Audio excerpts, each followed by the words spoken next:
kadangan kita malam ini tentang lebih dalam mengenal diri.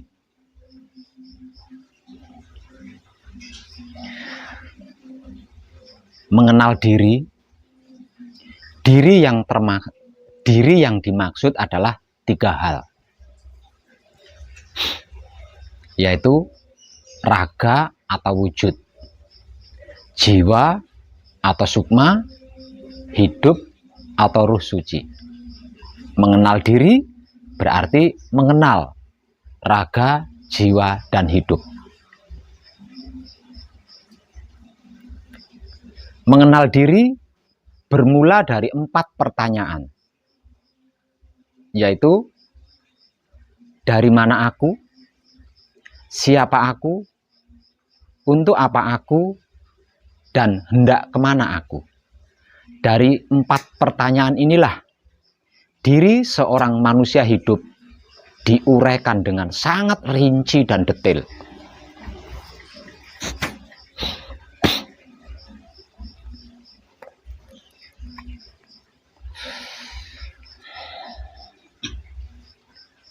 Jawaban dari 4 pertanyaan, yaitu dari mana aku, siapa aku, untuk apa aku, dan hendak kemana aku,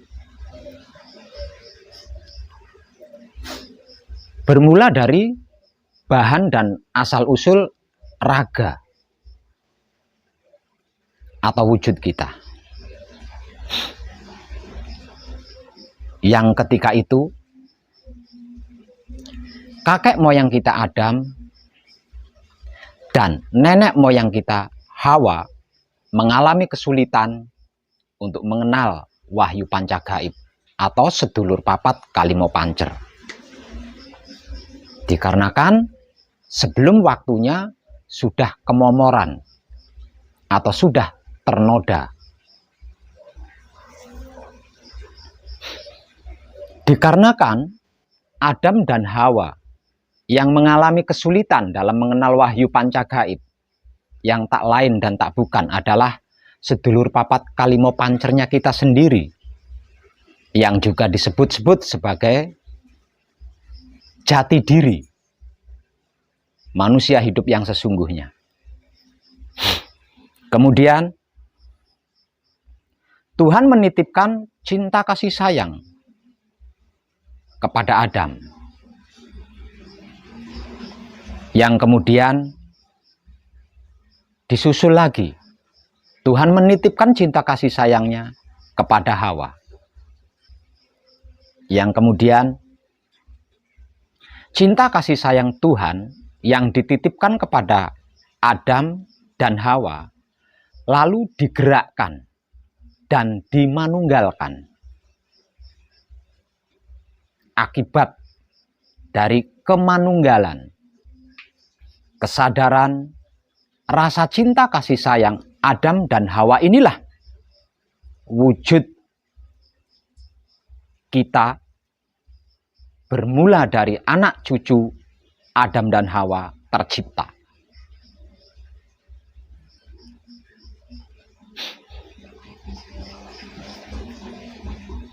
Setelah menjadi wujud atau raga, kemudian wujud atau raga tersebut dibekali 4 esensi kesaktian Tuhan, yaitu ilmu airnya Tuhan, ilmu anginnya Tuhan, ilmu apinya Tuhan, dan ilmu buminya Tuhan. 4 esensi ilmu kesaktian Tuhan ini kemudian dibekalkan kepada wujud yang baru saja tercipta dari cinta kasih sayang Tuhan tadi.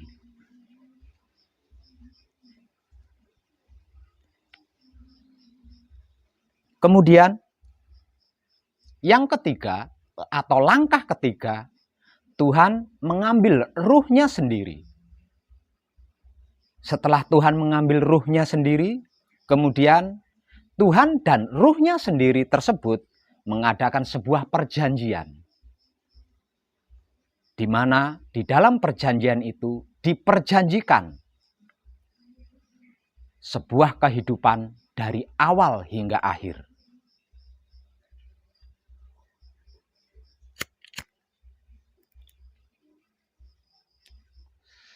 Setelah selesai melakukan perjanjian antara Tuhan dan Ruh Tuhan itu sendiri, kemudian Tuhan berfirman atau Tuhan berkata,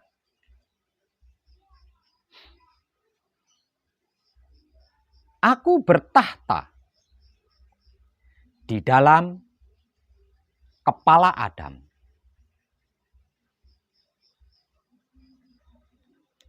Di dalam kepala ada otak dan lain sebagainya. Aku juga bertahta di dalam dada. Di dalam dada ada hati. Di antara hati ada jantung dan lain sebagainya. Aku bertahta di dalam Baitul Muqaddas atau Baitul Maqdis yang ada di dalam kelamin. Di antara kelamin ada peler atau pelir dan lain sebagainya.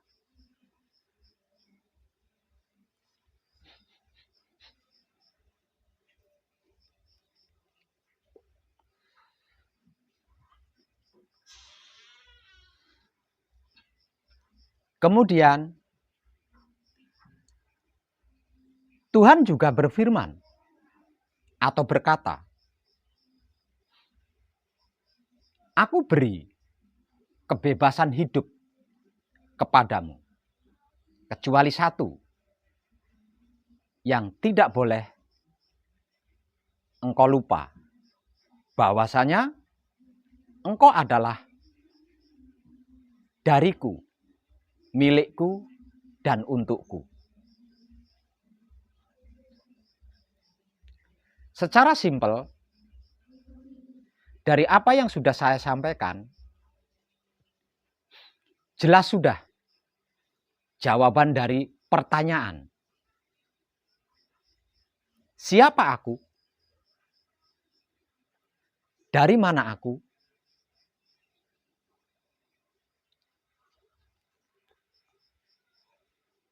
Dan untuk apa aku? Dari apa yang sudah saya sampaikan secara simpel tadi. Kenapa saya sampaikan secara simpel? Karena detailnya, jelasnya, panjang lebarnya sudah terlalu banyak videonya. Maka malam ini saya persimpel atau saya ambil intinya saja. Dari apa yang sudah saya sampaikan tadi secara simpel, maka jawabannya jelas sudah. Jawaban dari mana aku, siapa aku, dan untuk aku sudah jelas. Pertanyaan, dari mana aku? Jawabannya adalah dari Tuhan.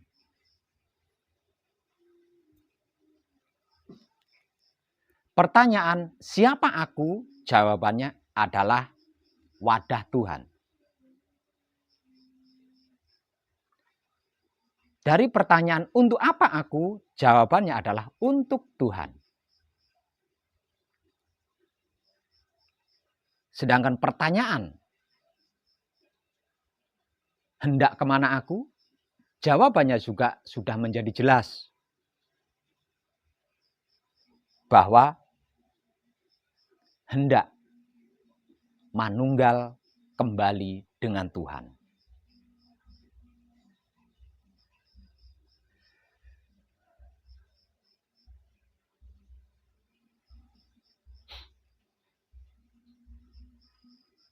Nah, sesungguhnya seperti itulah diri sejati kita yang sesungguhnya. Bahwasanya diri sejati kita yang sesungguhnya adalah dari Tuhan. wujud Tuhan,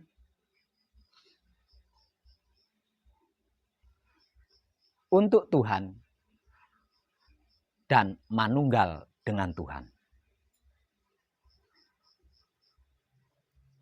Saya ulang, pertanyaannya adalah, dari mana aku? Jawabannya, dari Tuhan. Siapa aku? Jawabannya adalah wujud Tuhan.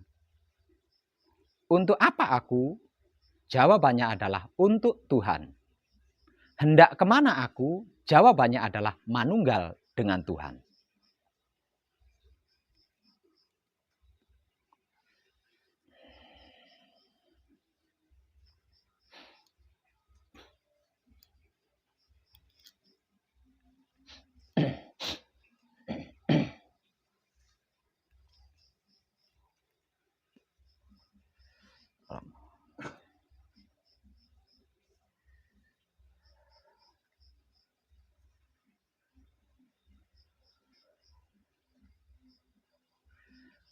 Tentang jati diri kita ini, yang perlu kita sadari dengan sesadar-sadarnya,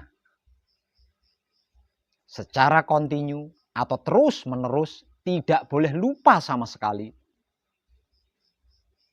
hingga tanpa batasan atau universal, adalah tentang raga atau wujud kita, jiwa atau sukma kita, dan hidup atau ruh suci kita. Pembelajarannya yang terumit adalah di bagian 4 esensi kesaktian Tuhan. Kalau raga atau wujud kita sangat sederhana dan simpel. Begitu juga dengan hidup atau ruh suci kita. Sederhana juga simpel. Kenapa saya katakan sederhana dan simpel? Raga atau wujud kita berbahan cinta kasih sayang dan berasal dari cinta kasih sayang Tuhan. Sedangkan hidup atau ruh suci kita berbahan Tuhan dan berasal dari ruh Tuhan. Sederhana kan? Dan simpel bukan? Tapi tidak dengan 4 esensi kesaktian ilmu Tuhan. Ini terlampau rumit.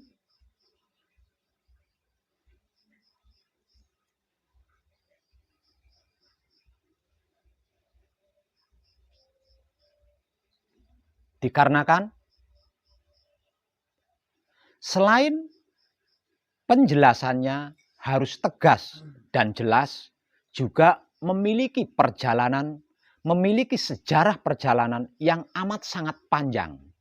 Dikarenakan 4 esensi kesaktian Tuhan ini adalah makhluk yang paling pertama ada dan digunakan oleh Tuhan itu sendiri.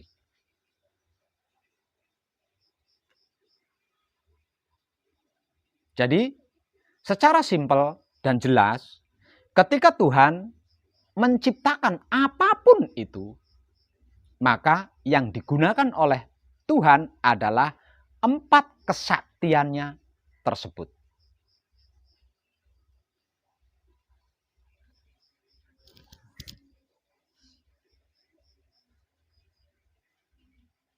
Jadi, sejarah 4 esensi kesaktian Tuhan itu selama dan sepanjang sejarah peradaban dunia dari awal hingga sampai sekarang ini.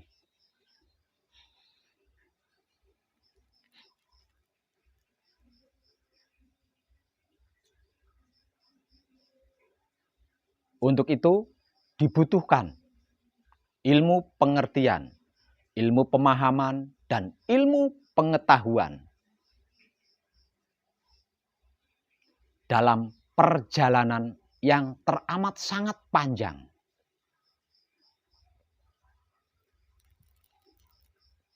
Karena memang sejarah mereka berempat sangat panjang. Sama dengan sejarah peradaban dunia.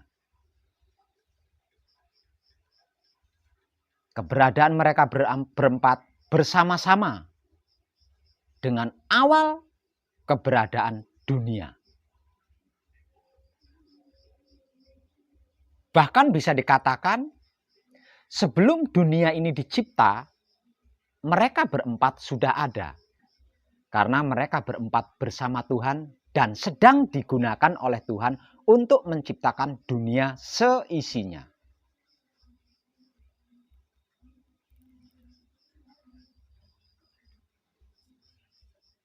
Namun, mengkaji dan mempraktekkan wahyu pancagaib yang tak lain dan tak bukan adalah sedulur papat kalimo pancernya kita sendiri. Yang mana keempatnya adalah merupakan esensi kesaktian Tuhan.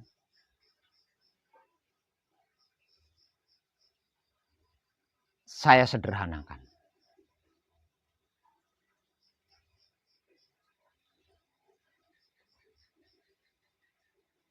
Mengkaji dan mempraktekkan wahyu pancagaib yang tak lain dan tak bukan adalah sedulur papat kalimo pancernya kita sendiri atau sang penggerik raga kita yang tak lain dan tak bukan. Keempatnya merupakan esensi kesaktian Tuhan. Bersama saya tidak butuh perjalanan terlampau panjang dan lama. Maka simak dan dengarkan baik-baik. Karena sesungguhnya penguraian dari 4 hal ini yang paling rumit dan sulit, bahkan dikatakan mahal oleh orang-orang awam.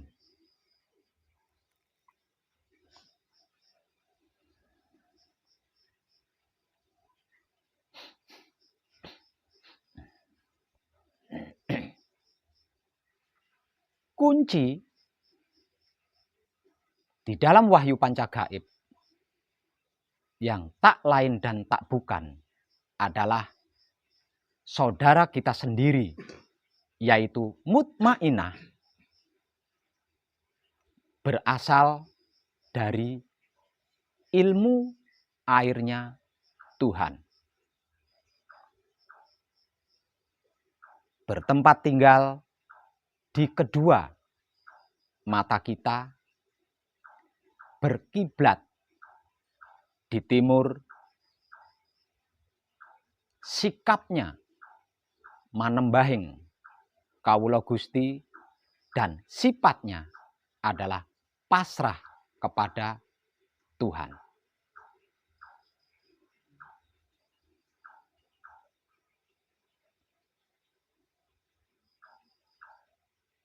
Yang kedua, yaitu paweling di dalam wahyu pancagaib yang tak lain dan tak bukan adalah saudara kita sendiri, yaitu aluamah, berasal dari ilmu anginnya Tuhan,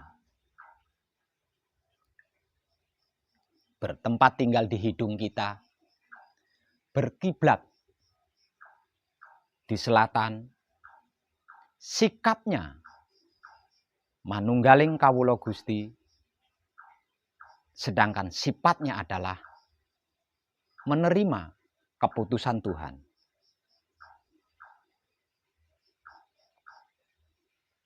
Yang ketiga, yaitu asmo sejati di dalam wahyu pancagaib yang tak lain dan tak bukan adalah pancernya kita, yaitu hidup atau Ruh Suci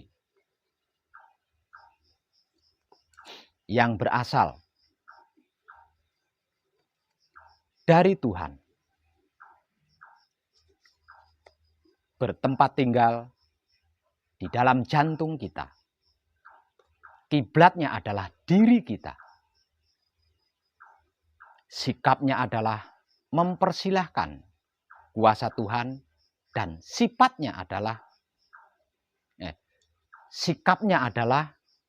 leburing kawula Gusti, dan sifatnya adalah mempersilahkan kuasa Tuhan.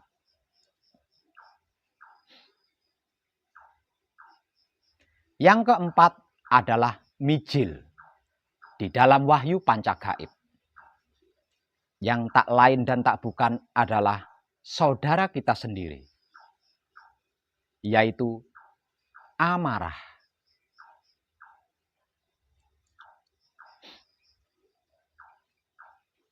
Yang berasal dari ilmu apinya Tuhan, bertempat tinggal di kedua telinga kita. Sikapnya adalah sampurnaning kawula Gusti, sedangkan sifatnya adalah merasakan kenyataan Tuhan. Yang kelima adalah mijil. Yang kelima adalah singkir di dalam Wahyu Pancagaib, yang tak lain dan tak bukan adalah saudara kita sendiri, yaitu supiah, berasal dari ilmu buminya Tuhan, bertempat tinggal di lidah mulut kita.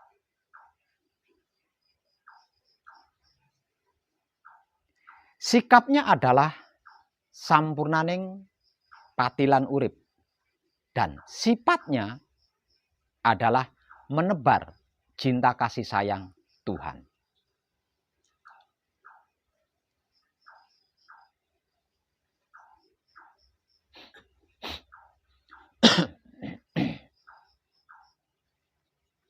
Siapapun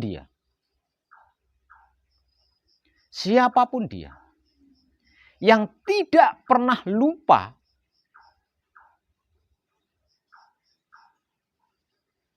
tentang sejarah saudara empat kita ini, sedulur papat kalimo pancernya kita ini, siapapun dia yang tidak pernah lupa sejarahnya sedulur papat kalimo pancernya kita ini,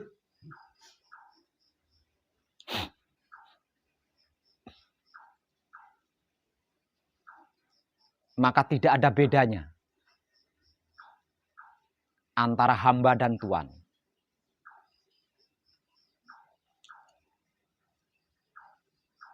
Tidak ada bedanya antara makhluk dan Tuhan.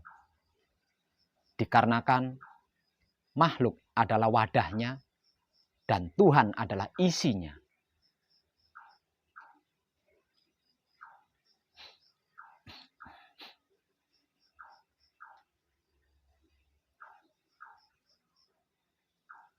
Namun,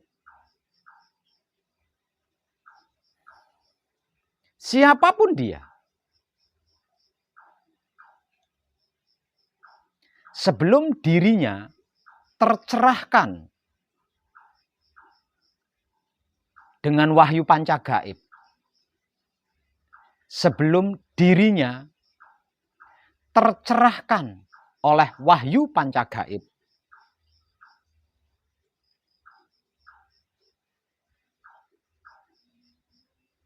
terlebih dulu dia menyalahgunakan sedulur papat kalimo pancernya, maka ketika dia tercerahkan oleh Wahyu Pancagaib atau dengan Wahyu Pancagaib, maka dia di situ akan menebus dengan sangat mahal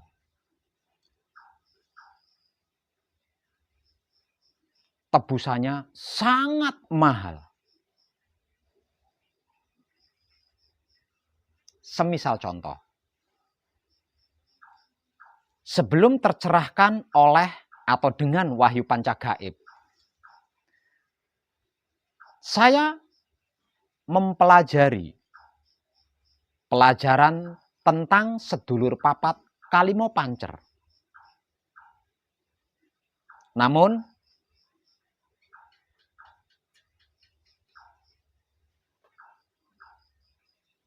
karena ingin menjadi orang sakti mandraguna,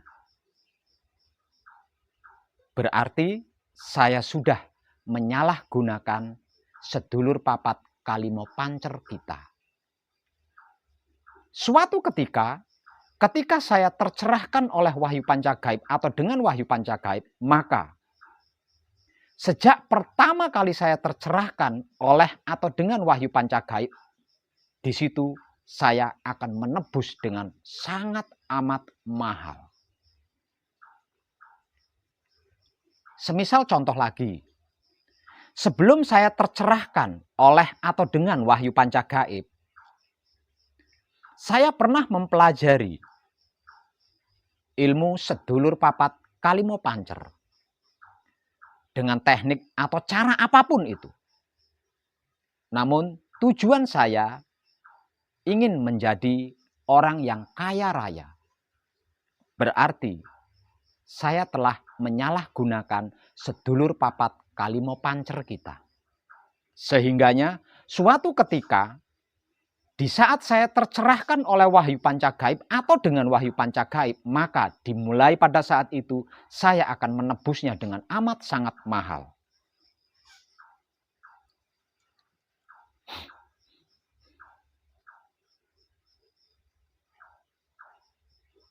Kenapa harus menebusnya dengan sangat mahal? Dikarenakan sedulur papat Kalimo Pancer bukan untuk hal itu. Sedulur papat Kalimo Pancer atau wahyu pancagaib adalah dari Tuhan.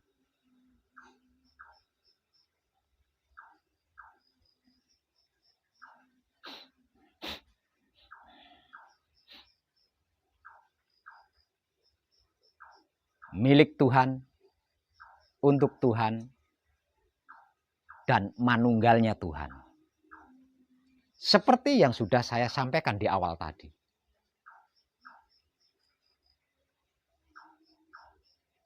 Jadi, kalau harus dibahasakan lebih sederhana lagi,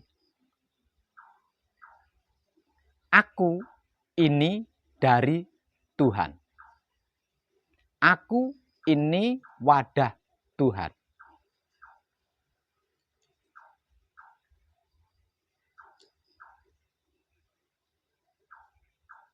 Aku ini milik Tuhan.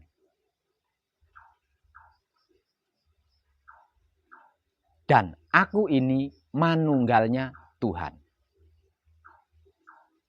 Dari apa yang sudah saya jelaskan di awal tadi dengan singkat, kesimpulannya berarti aku itu miliknya, aku itu dari Tuhan. Aku itu miliknya Tuhan, aku itu untuk Tuhan. Dan aku itu manunggalnya Tuhan. Jadi bukan untuk ilmu, bukan untuk kekayaan, bukan untuk perdukunan, bukan untuk bla bla bla bla. Apapun itu, bukan sama sekali.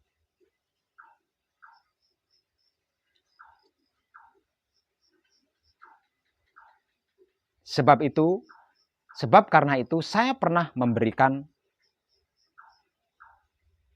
informasi bahwasanya wahyu pancagaib itu bukan agama, bukan kepercayaan, bukan keyakinan, bukan kebatinan, bukan adat istiadat, bukan tradisi, bukan kejawen, bukan aliran, bukan organisasi, bukan politik,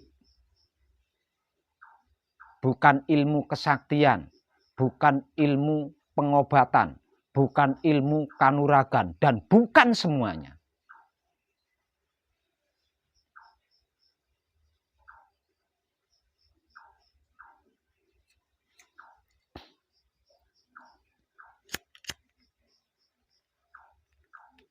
Wahyu Pancagaib adalah hidup. Dan barang siapa yang manunggal jati dengan hidupnya, yang tak lain dan tak bukan adalah Ruh Tuhan, maka dia bisa apa saja jika dia mau.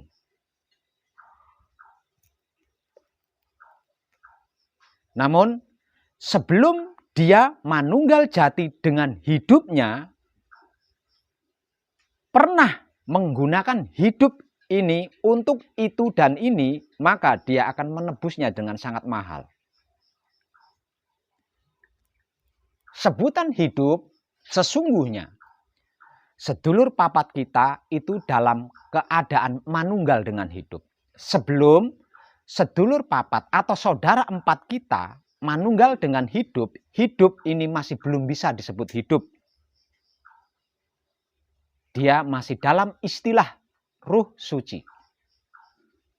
Ketika Ruh Suci ini manunggal dengan sedulur papat atau saudara empat atau empat anasir yang berasal dari esensi kesaktian Tuhan, maka Ruh Suci ini berubah menjadi sebutan sebagai hidup yang lebih dikenal dengan julukan sebagai guru sejati. Atau sering disebut-sebut oleh orang Jawa sebagai Gusti. Gusti berarti maksud bukan Tuhan. Arti maksud daripada Gusti itu bukan Tuhan. Gusti arti maksudnya adalah guru sejati. Guru sejati tak lain dan tak bukan adalah hidup kita atau Ruh Sucinya Tuhan.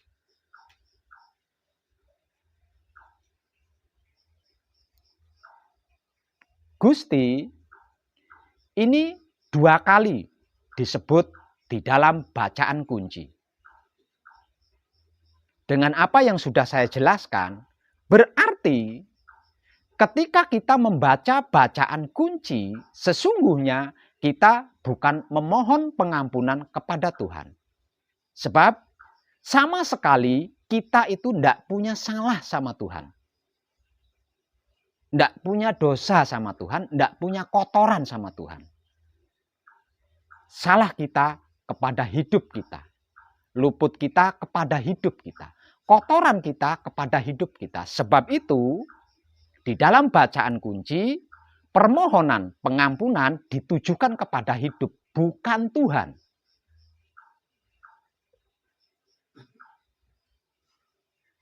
Nah, di sini ada settingan tentang kesadaran. Kemungkinan besar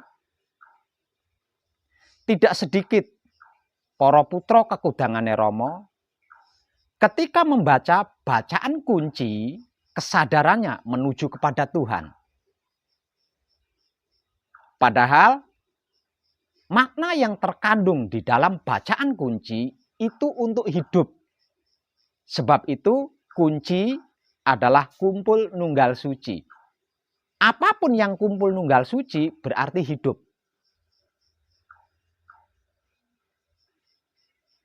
Nah, ini jarang yang kesadarannya kepada pancer kita, kepada hidup kita ketika kita membaca bacaan kunci. Padahal teramat sering saya memberikan motivasi bahwasanya kunci itu bukan bacaan. Namun kunci itu yang mengadakan bacaan. Kunci itu yang membaca. Kunci itu hidup. Kunci itu kumpul nunggal suci. Namun tidak sedikit yang mampu mencerna kata-kata saya di bagian ini. Dan saya juga sering memperhatikan tidak sedikit para kadang saya ketika membaca bacaan kunci, itu kesadarannya kepada Tuhan. Artinya tidak tepat. Karena apa? Karena kita tidak punya salah sama Tuhan.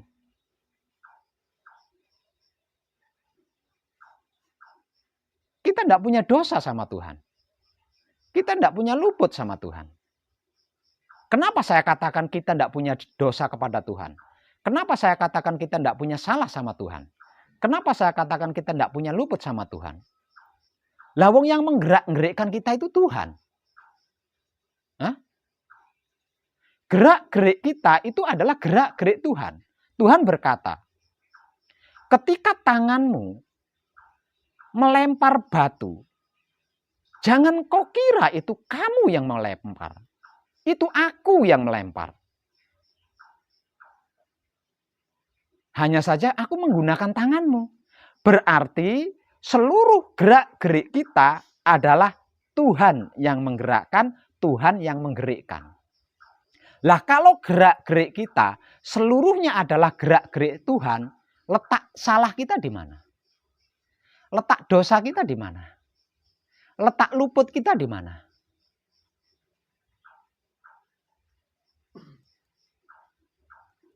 Urusan dengan Tuhan sama sekali kita tidak punya dosa. Urusan dengan Tuhan sama sekali kita tidak punya salah, tidak punya luput. Salah kita, dosa kita, luput kita adalah dengan hidup kita. Kenapa kita luput salah dosa dengan hidup? Hidup itu bisanya mempersilahkan kuasa Tuhan. Tidak yang lain, bukan yang lain. Di setiap gerak-gerik kita, pernahkah kita mempersilahkan Tuhan? Bahkan ketika kita kentut saja, kita tidak mempersilahkan Tuhan. Ketika kita makan, pernahkah kita mempersilahkan Tuhan? Lah, ini loh, dosa kita, salah kita, luput kita kepada hidup. Sebab karena itu, permohonan pengampunan, bahkan kebijaksanaan dan kekuasaan yang kita sabdakan ketika membaca bacaan kunci, kaitan eratnya hanya dengan hidup.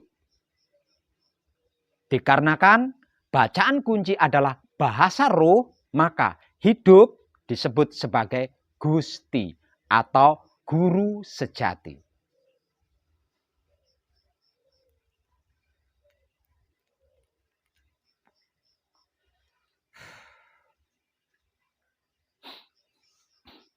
Ini banyak yang kurang paham di sini.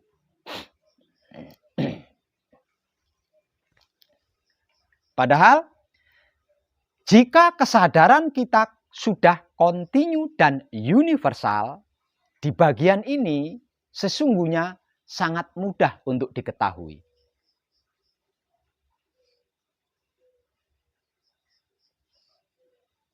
Bagaimana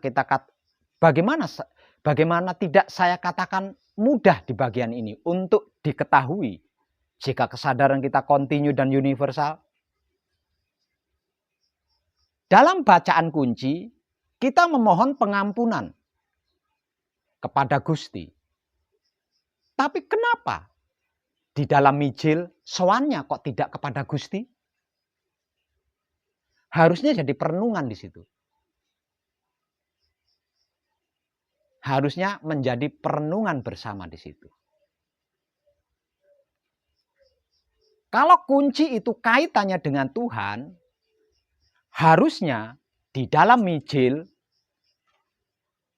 kita menggunakan Gusti. Bukan Kanjeng Rama Sejati Gusti Prabu Heru Cokro Semono.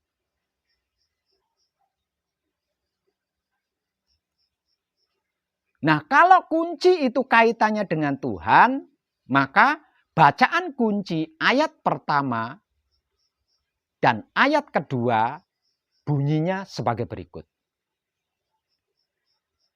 Kanjeng Rama sejati Gusti Prabu Heru Cakrasemana, kula nyuwun pangapura dumateng Kanjeng Rama sejati Gusti Prabu Heru Cakrasemana. Harusnya kan berbunyi seperti itu.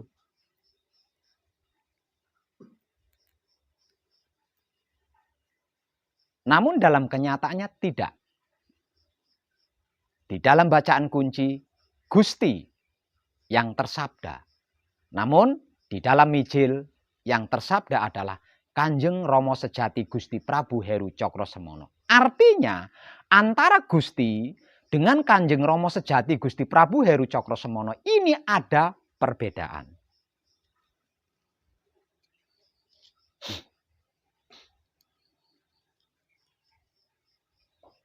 Kalau kita punya dosa, punya salah, punya luput kepada Tuhan, maka sabda Kanjeng Rama sejati Gusti Prabu Heru Cakrasemana ini terpakai di bacaan kunci.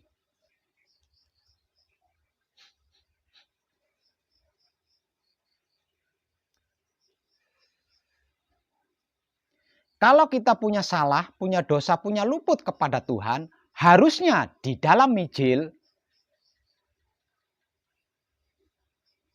yang tersabda adalah permohonan pengampunan. Bukan menghadap. Bukan sowan. Bukan menghadap, bukan sowan. Tapi memohon pengampunan.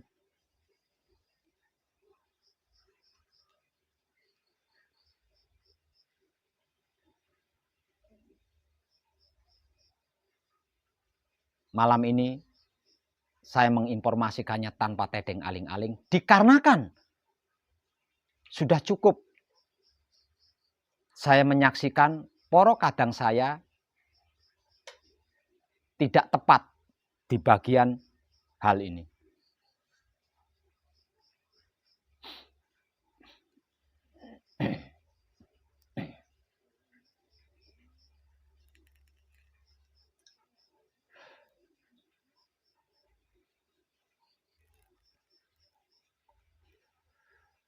Dikarenakan hanya dengan mendapat pengampunan dari hidup kita, kita bisa sowan kepada Tuhan. Sebab itu, setelah memohon pengampunan kepada hidup kita, sabda di dalam mijil seperti itu.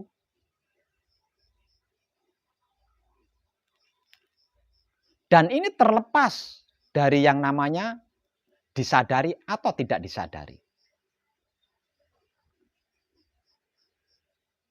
Bahwasanya hidup kita atau guru sejati kita teramat sangat murah ketika jiwa raganya memohon pengampunan kepadanya. Coba panjenengan renungkan. Andai kata hidup kita tidak mengampuni jiwa raganya, mana mungkin kita bisa paweling? Mana mungkin kita bisa mijil? Tidak akan mungkin. Bisanya paweling, bisanya mijil dikarenakan mendapat pengampunan dari hidup kita. Dan setiap kali kita mendapat pengampunan dari hidup kita, kita tidak menyadari. Justru kesadaran kita menghadap Tuhan. Unik kan? Kita memohon pengampunan kepada hidup kita dan hidup kita memberi pengampunan kepada kita, tapi kesadaran kita menghadapnya ke Tuhan. Buktinya kalau kesadaran kita menghadap ke Tuhan, lah ketika kita bersabda membaca bacaan kunci, kesadarannya mengarah ke Tuhan. Berarti kesadarannya kan menghadap Tuhan. Tapi memohon pengampunannya kepada hidup. Nah, lucu.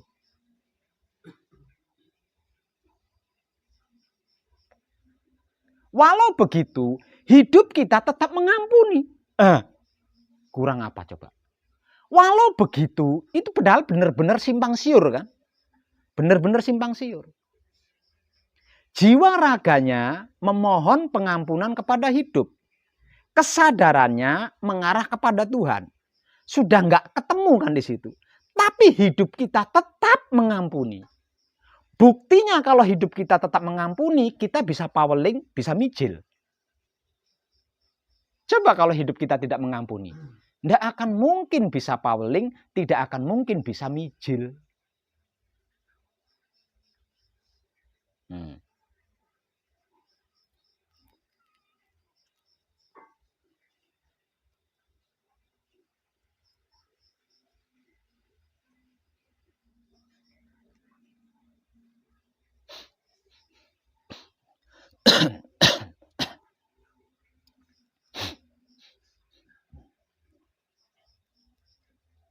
Unik kan? Dan saya yakin panjenengan juga seperti itu kan? Selama ini ketika membaca kunci. Nah.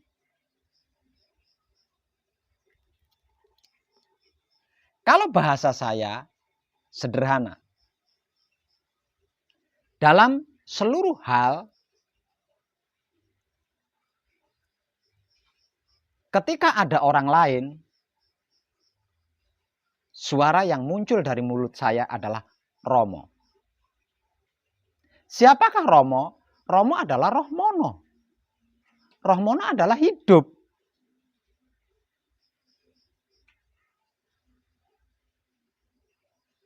Jadi, secara hakikat hidup, hidup inilah sesungguhnya sesembahan yang nyata. Nyoto neng nyoto ya urip.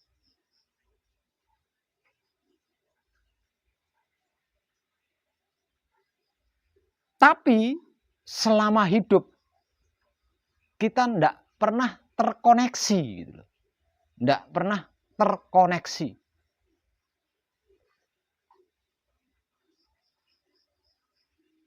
Padahal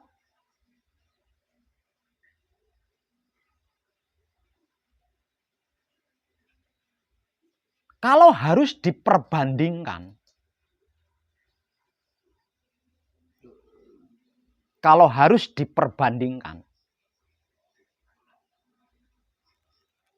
lebih wah hidup daripada Tuhan. Lebih wah ruhnya daripada Tuhan. Kenapa saya katakan lebih wah hidup dibanding Tuhan? Tuhan taunya hanya berurusan dengan hidup. Tuhan ngertinya hanya berurusan dengan hidup, dengan ruhnya sendiri. Selain dengan ruhnya sendiri, Tuhan tidak mau tahu.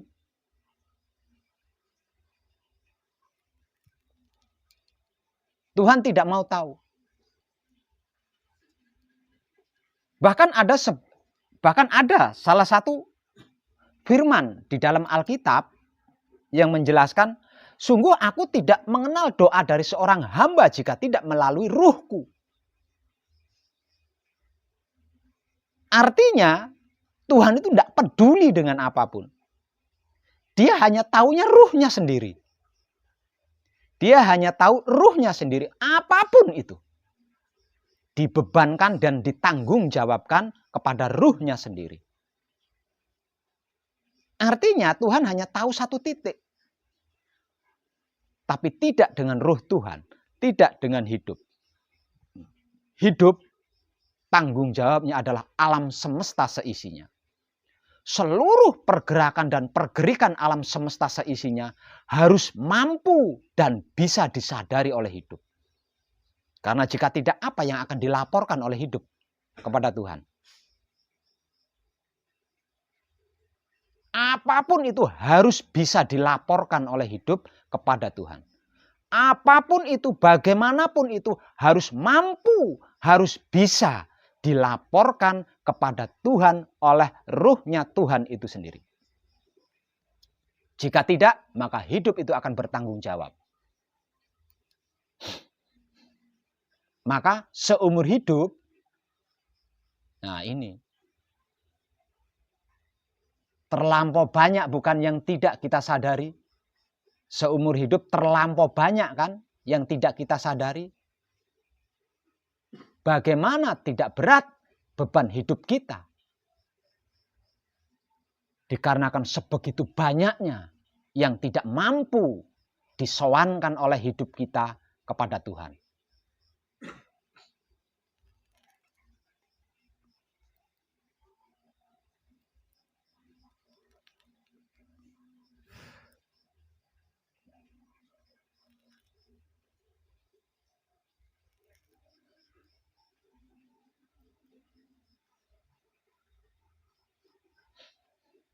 Bahkan untuk sebuah penyempurnaan,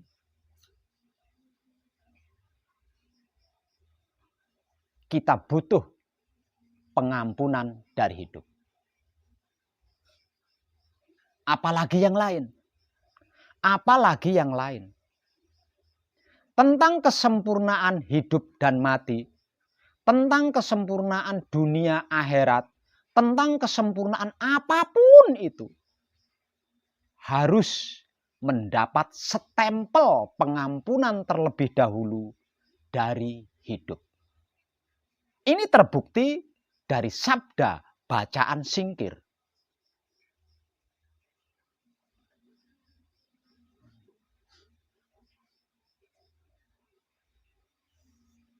Andai saja hidup tidak memberikan pengampunannya,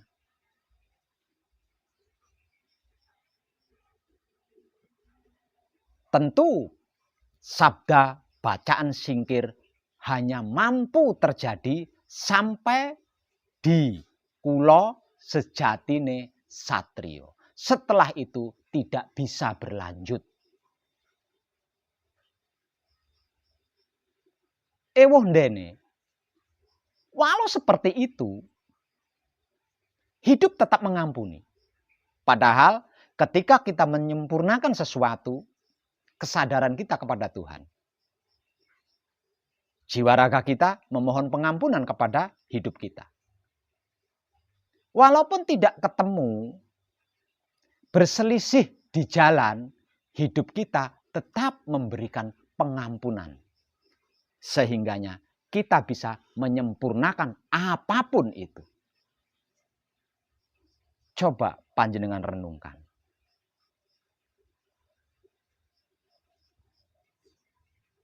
Betapa luar biasanya bukan hidup kita? Sebab karena itu dia dijuluki sebagai Gusti atau Guru sejati.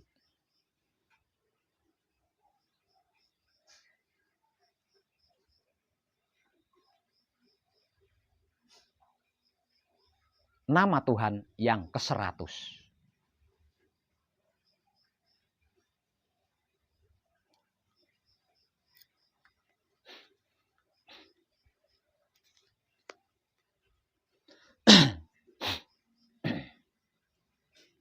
Disinilah klimaknya Wahyu Pancalaku. Artinya, selama kita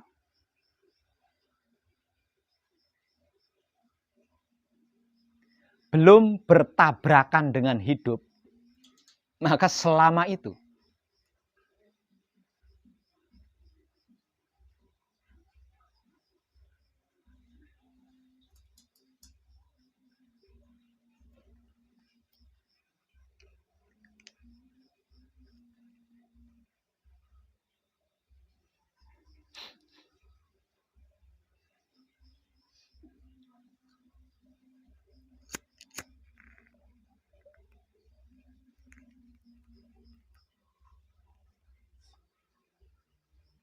kesadaran kita tidak pernah kontinu dan universal.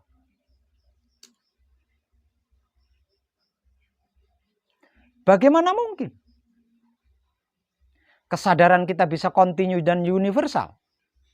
Lawang hidup kita ada di dalam diri. Sedangkan kesadaran kita ngayap kemana-mana. Mentok-mentoknya ke Tuhan.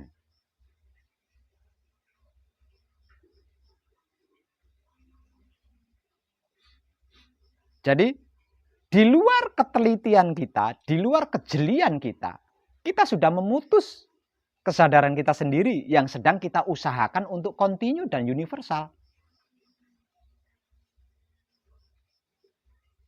Urusan Tuhan hanya dengan hidup. Tapi urusan hidup kita dengan alam semesta seisinya. Sebab karena itu, saya memberikan motivasi, nikmati seluruh kelakuan yang kita lakukan. Hanya dengan seperti itu, alam semesta seisinya mampu kita sadari. Sehingganya hidup kita bisa melaporkan seluruhnya kepada Tuhan.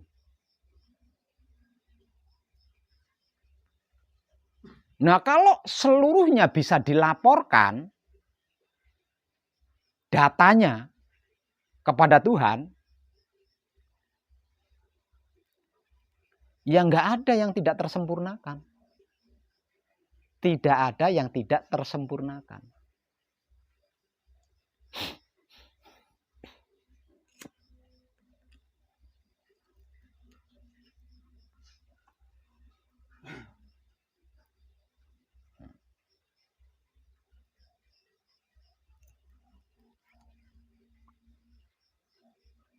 Jadi, ketepatan kesadaran kita ketika kita sedang laku hanya ada pada mijil saja. Selain pada mijil, kita itu sisipan sama hidup kita. Simpang siur sama hidup kita. Mijil memang urusannya dengan Tuhan. Selain mijil, itu urusannya dengan hidup kita. Jangan pernah lupa itu. Selain mijil, urusannya hanya dengan hidup kita.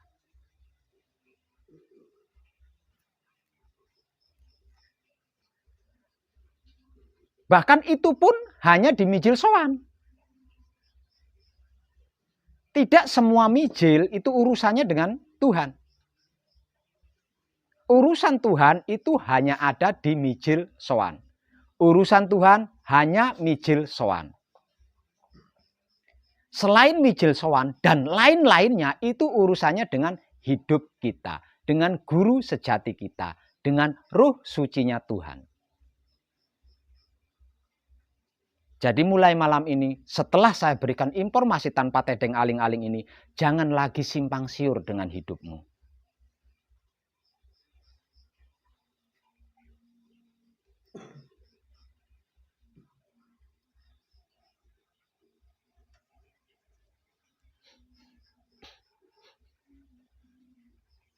Kalau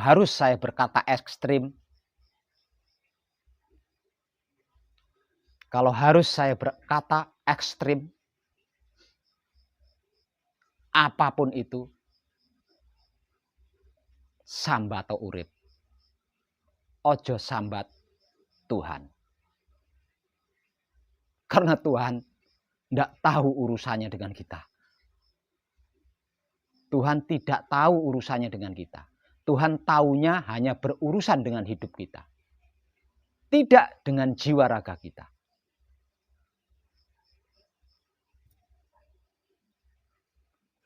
Kalau harus saya berkata ekstrim dan memberikan contoh ekstrimnya,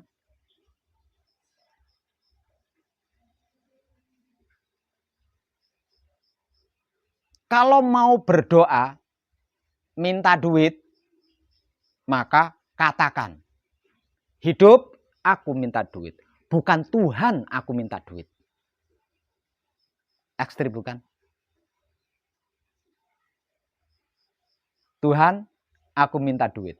Urusannya ketemu di mana? Wong Tuhan tidak tahu. Tuhan tidak kenal.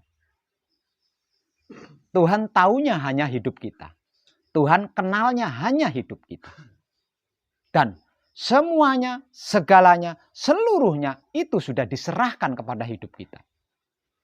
Tuhan hanya menerima laporannya saja dari hidup kita. Jika yang laporan itu bukan hidup, bukan ruhnya, Tuhan pun tidak mau menerima. Aku tidak mengenal doa dari seorang hamba jika tidak melalui ruhku.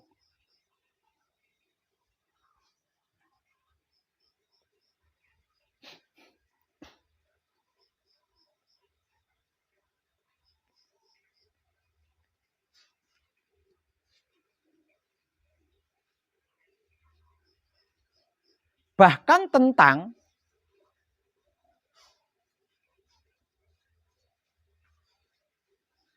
kerusakan raga kita, itu hidup kita yang bisa melakukan. Tuhan tidak bisa melakukan. Nggih, sorong. Ekstrim ya.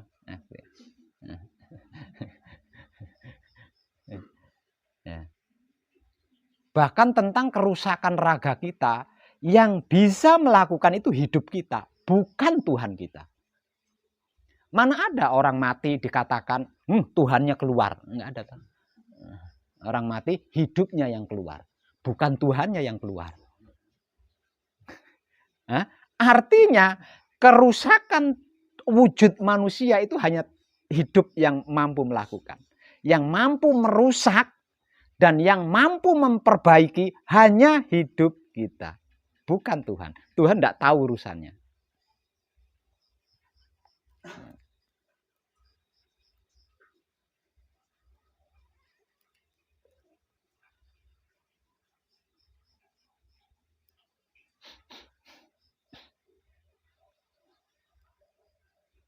Bahkan tentang kesempurnaan abadi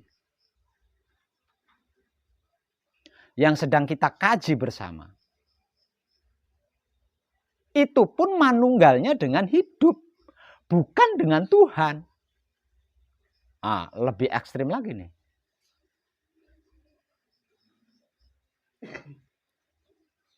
Lah ya, mati, raga rusak, dikarenakan mati, itu kan ditinggalkan oleh hidupnya. Nah, kalau hidupnya tidak meninggalkan, berarti manunggalnya kan dengan hidup, bukan dengan Tuhan. Lah, barang siapa yang dirinya manunggal jati dengan hidup, maka Tuhan akan bertahta di dalamnya. Jadi Tuhan itu hanya bertahta, bukan manunggal. Jadi di dalam diri kita Tuhan itu hanya bertahta, bukan manunggal. Yang manunggal jati dengan kita itu adalah hidup. Ruhnya Tuhan itu tadi. Dikarenakan kita manunggal jati dengan ruhnya Tuhan, maka Tuhan bertahta di dalam diri kita.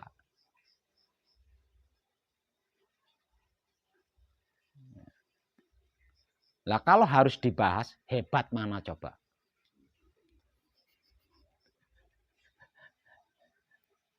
Tapi ini bukan tentang hebat atau tidak hebat. Kenyataannya loh seperti itu. Kenyataannya loh seperti itu. Nah, selama seseorang itu belum manunggal jati dengan ruhnya Tuhan, Tuhan tidak akan pernah mau bertahta. Lawang singgasananya masih gonjang-ganjing, bertahtanya bagaimana?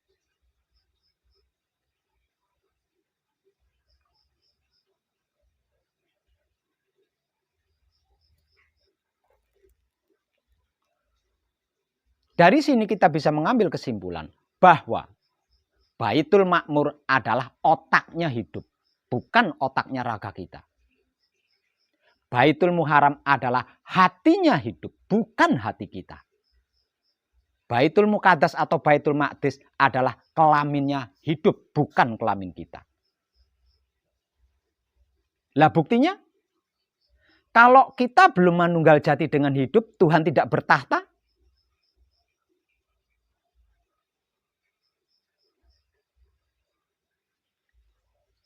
Dan hidup baru mau manunggal jati jika jiwa raganya selalu bertabrakan dengan dia. Tidak simpang siur.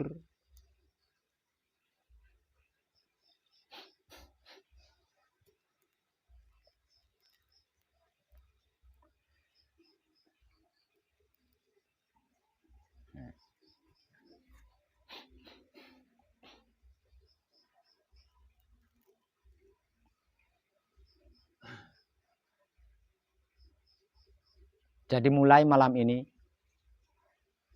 setting ulang kesadaranmu ketika sedang laku.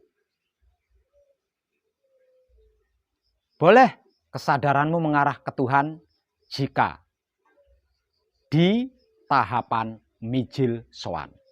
Selain mijil sowan, jangan sekali-kali kesadaranmu mengarah ke Tuhan.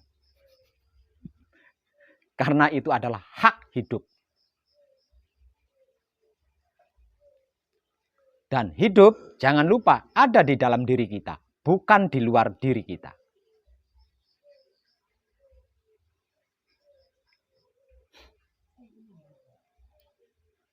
Secara awam, yang disebut-sebut sebagai Tuhan di dalam diri, lah hidup kita ini loh. Tuhan di luar diri, itulah yang bertahta.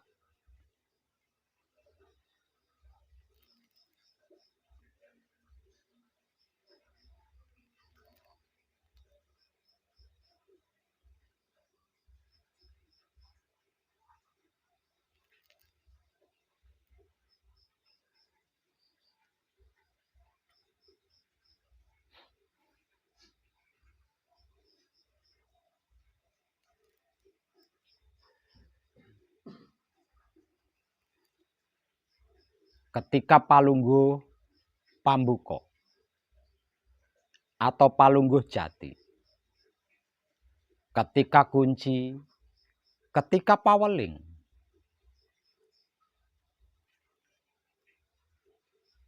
ketika palungguh panutup, ketika singkir, jangan pernah keluarkan kesadaran kita. Karena kesadaran kita di saat palungguh, kunci, paweling, dan singkir adalah kesadaran haknya hidup.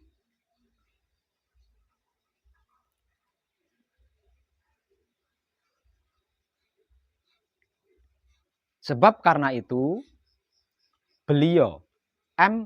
Romo Semono Sastro Hadijoyo memberikan motivasi. Jik lamun jeneng sira ngalami gonjang-ganjing,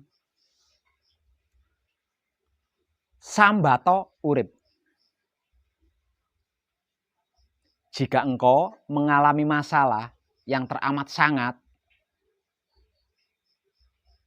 mengadulah kepada hidup. Kenapa beliau M. Romo Semono Sastro Hadijoyo kok tidak memberi saran sambato Tuhan gitu? Dikarenakan Tuhan tidak tahu urusannya. Tuhan hanya tahu urusannya dengan ruhnya sendiri. Selain dengan ruhnya sendiri, Tuhan tidak mau berurusan. Dikarenakan apapun itu sudah dipercayakan kepada ruhnya sendiri. Dan memang seperti itulah yang namanya memberi kepercayaan. Ketika panjenengan memberikan kepercayaan kepada seseorang, sudah tentu panjenengan akan lepas tangan. Kalau panjenengan tidak lepas tangan, berarti panjenengan tidak percaya kepada orang tersebut. Itu gambaran tentang Tuhan yang mempercayakan seluruhnya kepada ruhnya.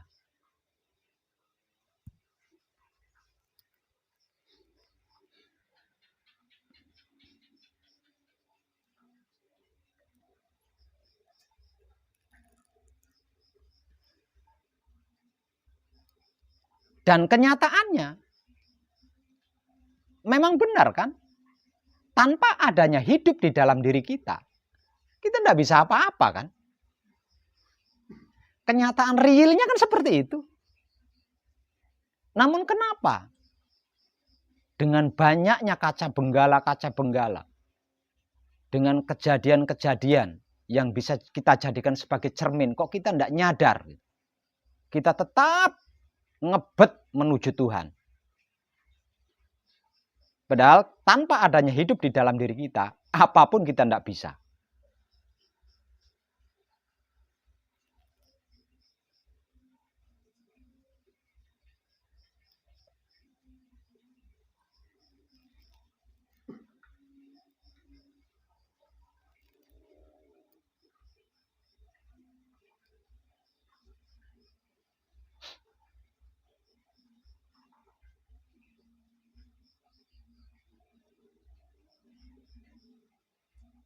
Selain ini adalah hasil praktek saya sendiri, juga sama persis dengan wejangan-wejangan dari beliau M. Semono Sastro Hadijoyo. Sebab karena itu saya berani menginformasikan tanpa tedeng aling-aling. Suatu ketika saya akan membuka wejangan asli dari beliau M. Romo Semono Sastro Hadijoyo yang tersurat di dalam buku.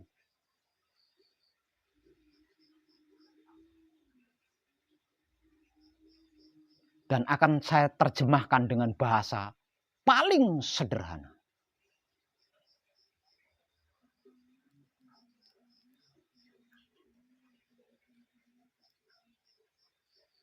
Barangkali ada yang penasaran. Kalau apa yang saya informasikan tanpa tedeng aling-aling itu tidak sama dengan wejangan asli dari beliau M. Romo Semono Sastro Hadijoyo. Suatu saat saya akan membuka buku tersebut dan menerjemahkannya dengan bahasa paling sederhana buat panjenengan semuanya.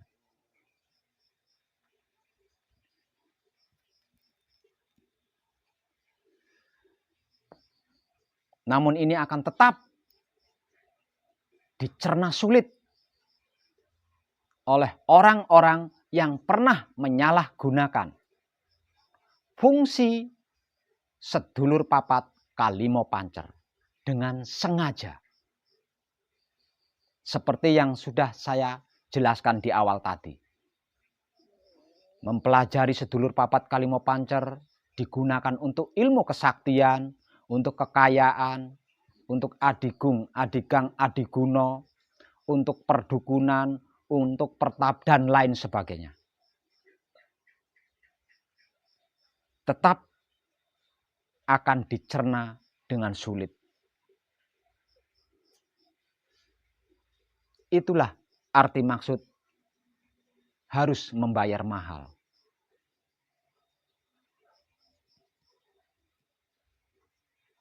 Namun percayalah, jika panjenengan benar-benar bertobat, tidak akan dituntut untuk membayar mahal. Asalkan benar-benar bertobat. Mungkin ada pemikiran, saya bukan penjahat Pak Web, kenapa disuruh bertobat?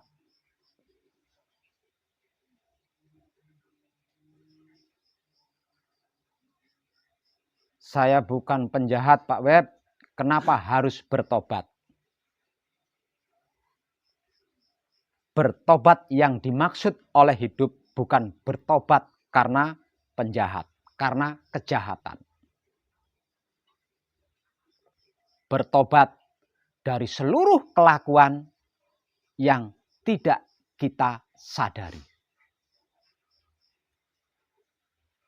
Kelakuan baik, kelakuan tidak baik, sama. Tidak ada bedanya bagi hidup. Kelakuan baik atau kelakuan tidak baik bagi hidup sama. Tidak ada bedanya.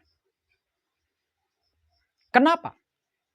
Karena yang menggerak-gerikkan hidup adalah Tuhan. Jadi nggak ada bedanya. Baik atau buruk. Jahat atau baik. Nggak ada bedanya.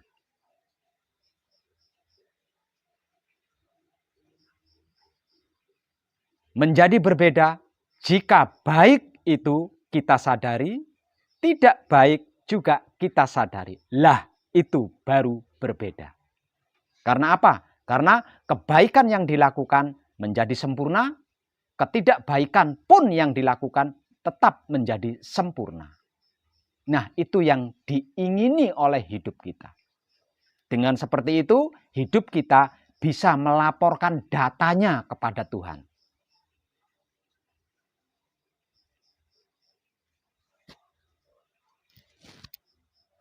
Jadi, bertobat yang saya maksud adalah dari seluruh kelakuan yang seumur hidup kita tidak kita sadari. Untuk dapat menyadari kelakuan yang kita lakukan, maka nikmati rasanya kelakuan yang kita lakukan itu dengan kesadaran cinta kasih sayang Romo atau cinta kasih sayang hidup maksudnya. Jadi ketika saya berkata Romo berarti itu hidup, bukan Tuhan. Namun kalau saya berkata Kanjeng Romo Sejati Gusti Prabu Heru Cokrosemono, baru itu Tuhan. Itu baru Tuhan.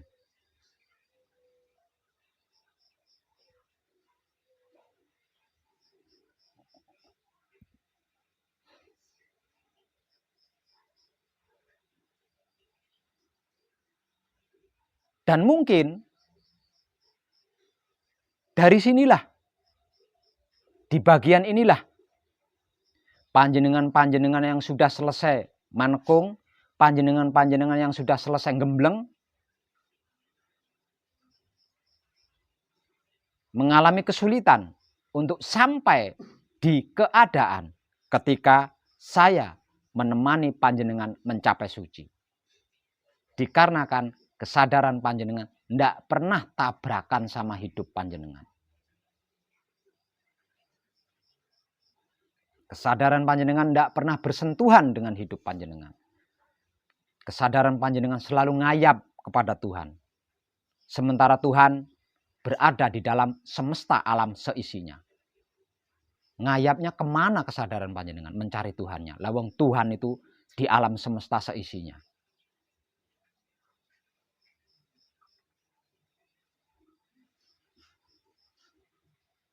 Jangan pernah lupa, ada bagian Tuhan di dalam diri kita. Jadi tidak perlu mencari Tuhan. Cari saja hidup panjenengan. Dan pasti panjenengan akan bertemu Tuhan. Dan mencari Tuhan jangan keluar diri. Mencari hidup jangan keluar diri. Karena hidup ada di dalam diri kita. Tekniknya bagaimana? Nikmati rasanya kelakuan yang kita lakukan. Karena kelakuan apapun yang kita lakukan itu adalah kelakuan hidup. Sebab itu saya memberi motivasi.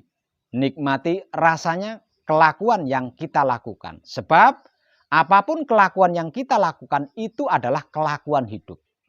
Dengan menikmati rasanya pasti ketemu hidupnya.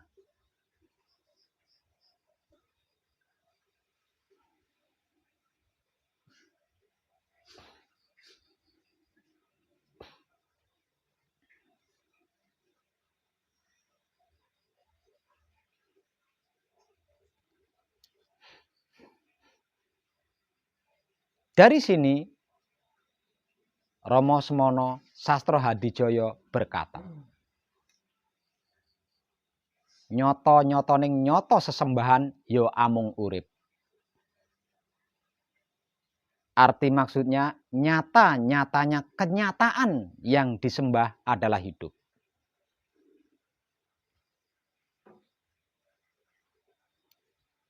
Bukan Tuhan. Yang menyembah Tuhan adalah hidup. Selain hidup tidak bisa menyembah Tuhan, itu tidak bisa. Selain hidup tidak ada yang bisa menyembah Tuhan. Karena yang mengetahui Tuhan hanyalah hidup. Yang mengetahui Tuhan hanyalah ruhnya Tuhan itu sendiri. Bukan yang lain. Menyembah hidup berarti menyembah Tuhan. Mengenal diri berarti mengenal Tuhan. Sebab karena itu dikatakan mengenal diri berarti mengenal Tuhan.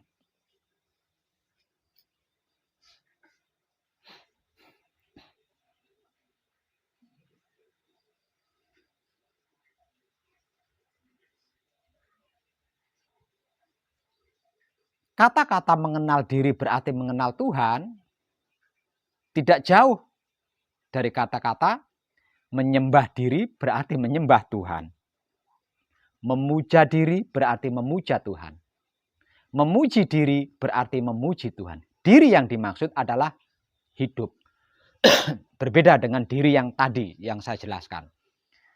Di bagian ayat ini ayat ya, ini ayat. Diri yang dimaksud di dalam ayat mengenal diri, mengenal Tuhan, berarti diri yang dimaksud di dalam ayat ini adalah hidup.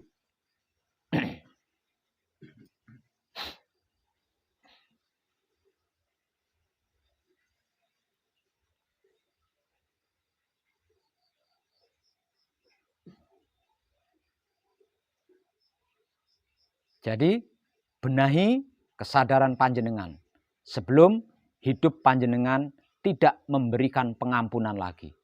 Karena ada kemungkinan hidup kita akan berhenti memberikan pengampunan. Karena apa? Karena percuma diberi pengampunan, lawang tidak mengakui, tidak menyadari. Dianggapnya itu pengampunan dari Tuhan. Padahal hidup yang memberi pengampunan. Yang memberikan pengampunan adalah hidup. Dikarenakan kita memohon pengampunan kepada hidup atas kesalahan, dosa, dan luput kita. Bahkan karma kita.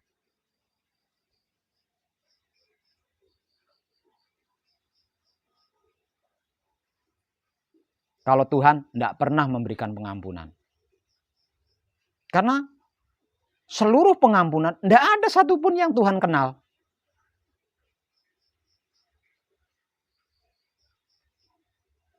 Tidak ada satupun pengampunan yang Tuhan kenal. Sebab Tuhan taunya hanya ruhnya sendiri. Selain ruhnya sendiri, Tuhan tidak kenal. Tuhan tidak tahu. Bukan tidak tahu, Tuhan tidak mau tahu.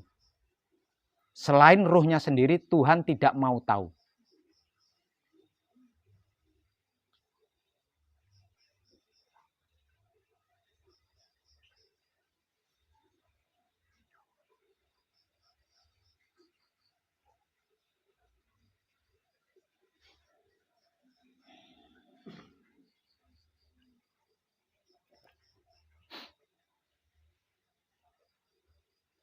Nggih.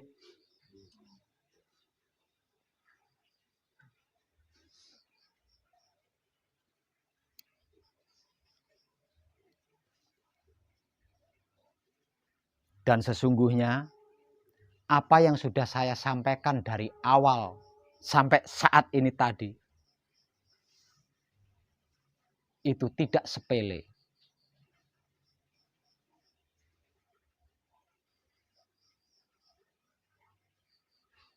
Itu tidak ringan.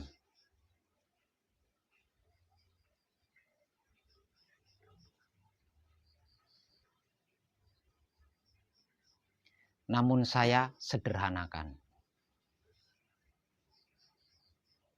Itu pembelajarannya, ada puasanya, ada bertapanya,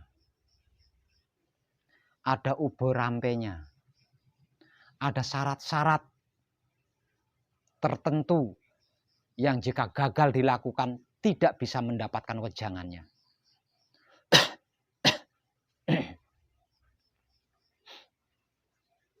Bahkan ada syarat-syarat yang harus ditebus dengan materi.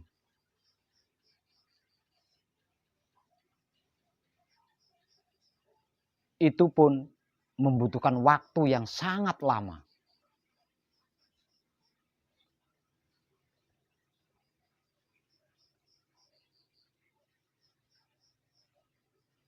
Tapi tidak pengkajian dan pemraktekan bersama saya Wong Edan Bagu. Tanpa puasa. Tanpa ube rampe. Tanpa tebusan itu dan ini. Gratis.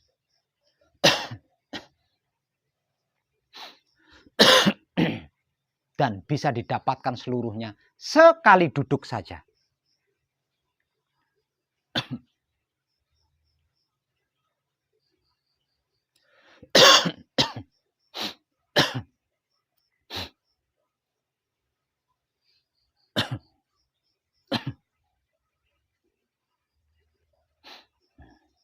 namun jangan diremehkan. Karena betapapun saya menyederhanakan, betapapun saya meringankan, kalau panjenengan tidak bersungguh-sungguh, tetap panjenengan akan kesulitan untuk mencernanya. Kalau panjenengan tidak benar-benar bertobat, panjenengan akan tetap mengalami kesulitan untuk mencernanya. Betapapun saya menyederhanakannya.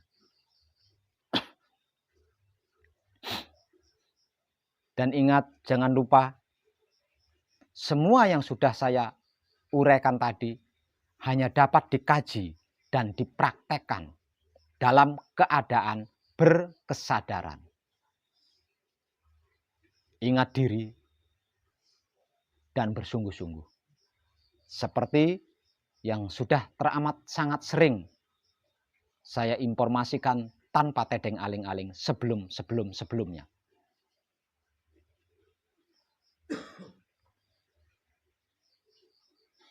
Sebab karena itu khusus untuk yang sedang gembleng, bagaimanapun keadaan panjenengan, berjuanglah. Berjuanglah untuk tidak lupa diri tentang bahan dan asal-usul raga panjenengan, jiwa panjenengan, dan hidup panjenengan. Dan jangan lupa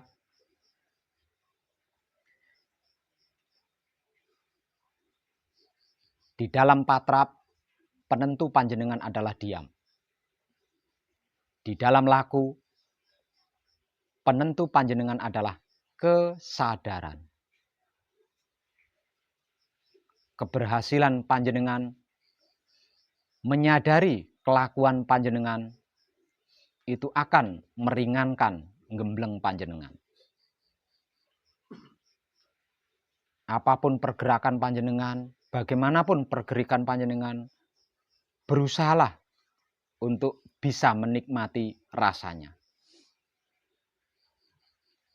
Bagaimanapun prosesnya, bagaimanapun kejadiannya, ketika bersamadi, berusahalah untuk tetap diam. Jangan ikut campur, jangan cawe-cawe.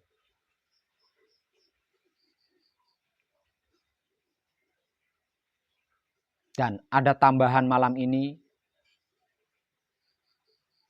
ketika panjenengan palungguh, ketika panjenengan kunci, ketika panjenengan paweling, ketika panjenengan singkir, jangan keluar kesadarannya.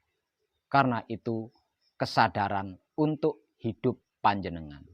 Terkecuali ketika panjenengan dalam keadaan mijil sowan. Karena kesadaran panjenengan ketika mijil sowan itu adalah kesadaran hak Tuhan, bukan hak hidup. Selain mijil sowan, kesadaran panjenengan adalah milik hidup, haknya hidup. Jadi jangan sampai keluar dari diri, sebab hidup ada di dalam diri panjenengan, bukan di luar diri panjenengan. Kadangan kita malam ini saya cukupkan dan kita lanjut kali lain. Terima kasih dan tercerahkan kita semuanya.